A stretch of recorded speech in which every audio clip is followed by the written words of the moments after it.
Hi guys, today I wanted to address a question that I see being asked a lot, both to me and to other people, and that is how to save for financial independence on a low income. Now, I think a lot of people seem to think that if they are on a low income, that it's impossible for them to retire early. But I think you have to remember that retiring early isn't necessarily about retiring when you're 30 or 40.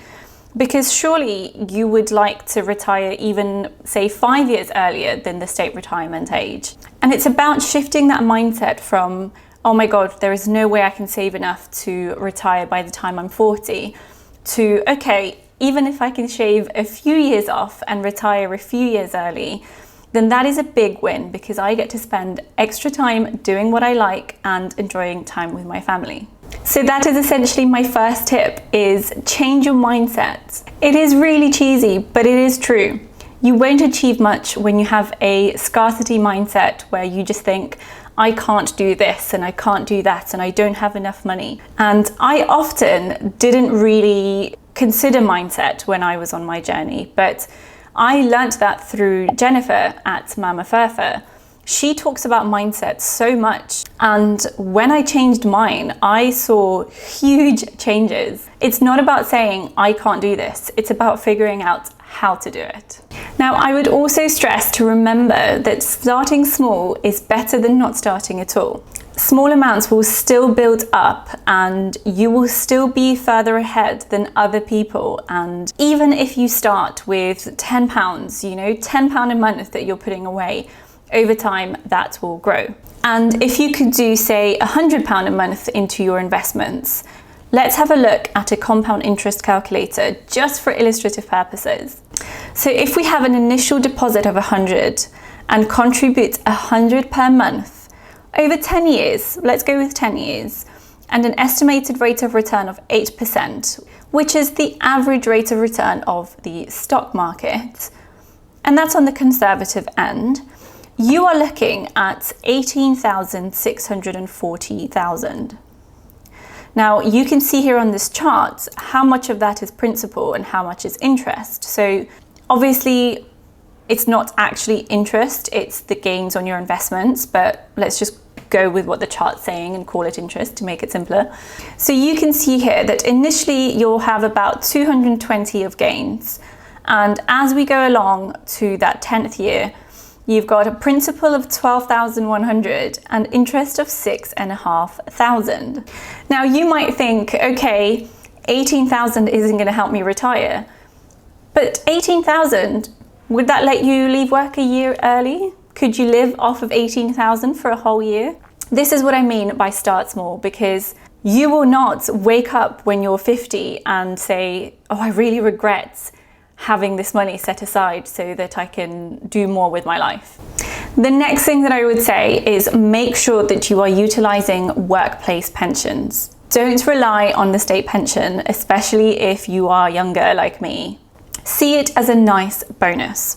However, with workplace pensions, firstly, it's free money because you get the employer match. And secondly, most of them allow you to use the pension 10 years before state retirement age. That means that you can start drawing down on this, and even going part-time if you can't fully retire, you could start drawing down on this pension and be partially retired from 10 years earlier. It is worth looking into because a lot of people aren't aware of all the different pension opportunities that they might have at their workplace. I, for one, wasn't aware for a long time that I could not pay anything in and have my employer pay into my pension. Now, this seems to be the case in quite a lot of places because I have friends who are in different companies and they have similar arrangements, and I've just found out that my 0 hours part-time job is also introducing a similar thing. So it is really, really worth exploring, and even if you put the bare minimum in, you won't regret it later on. The next thing I would say is see what you can eliminate from your budget. So there are so many things that we're conditioned to think that we need, and there are things that I used to buy that I stopped to help me start saving and paying off debt, etc. For example, do you need multiple subscriptions such as Netflix, Amazon Prime, etc.? Do you really need that expensive gym membership? Could you go for a cheaper one? Or work out at home? Do you really need a TV license, for example, if you're in the UK? Many people don't know that unless you are watching live TV or BBC iPlayer, you don't actually need to pay for a TV license. So obviously make sure you talk to them and let them know that you are no longer going to do this. And what I've done, and I've mentioned this in previous videos, I don't actually have my TV connected to the aerial so that there's no issues with proving that I don't watch live TV. But I hardly ever had time to actually watch live TV. I spend most of my time using the on-demand services and things like Netflix. So that is a saving as well that can go towards your investments. Try to get some side hustles. And I think a lot of people equate side hustles to, you know, working loads of jobs and never having time for anything. And it's not like that at all.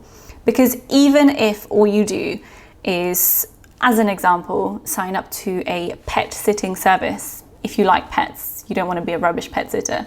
But just as an example, pet sitting or babysitting, that is not a commitment for every day or every week, but it means you can get some extra money once in a while that you can just throw at your goals. Even if on average you make only an extra £50 a month, that is £600 a year that you can throw towards your goals.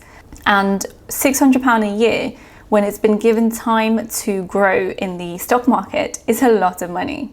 Now, there are tons of videos out there, my channel included, that talks about all the different side hustles that you can do. And actually, my next video on Wednesday is going to talk about side hustles that everyone can do. So make sure you're subscribed so you don't miss it. But honestly, you don't have to give up your whole life to have a side hustle. Now, this one is very, very common, but don't forget to budget. Budgeting is so important, and it really helps you see where your money is going and maybe work out where you can make changes. So for example, can you reduce your food bill? Can you start shopping at, you know, Aldi and Lidl rather than Sainsbury's? I think a lot of people don't foresee things that are coming up, for example, and having a budget like the one that I use, you can actually foresee things. So my budget goes a year or two in advance, and I can think, okay, in this month there's this birthday and this month is Christmas. So knowing the months when I'm likely to be in overdraft helps me make better decisions earlier on in the year.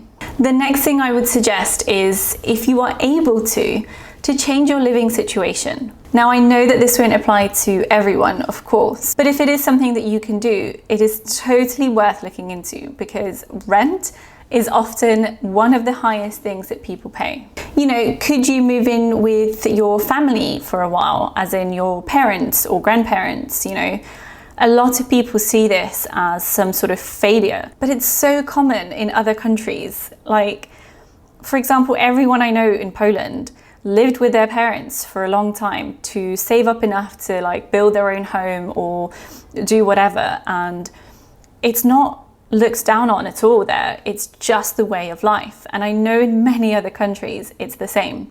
But for some reason in England, we seem to think, oh, by the time you're like 25, you should be living on your own.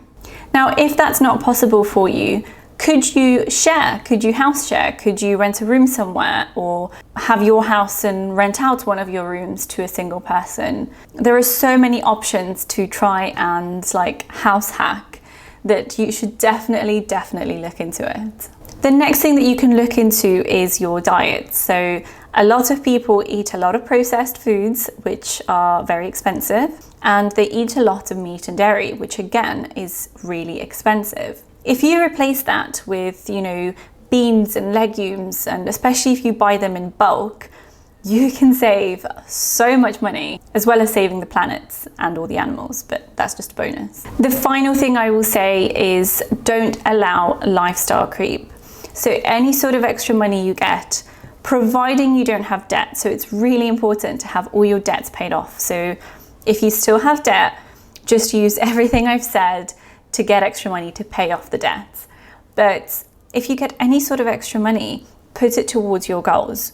If you happen to get a pay rise at work, unless you are incredibly scraping by to the point where you really need every bit of that pay rise, try to put all of it, or at least half of it, into your investments. So if you get a pay rise of, I don't know, £100 a month, maybe you take 50 of that to just help you live a bit more comfortably, and then 50 of that into your future. So whatever split you end up doing, try to have at least 10% of that as your future me fund.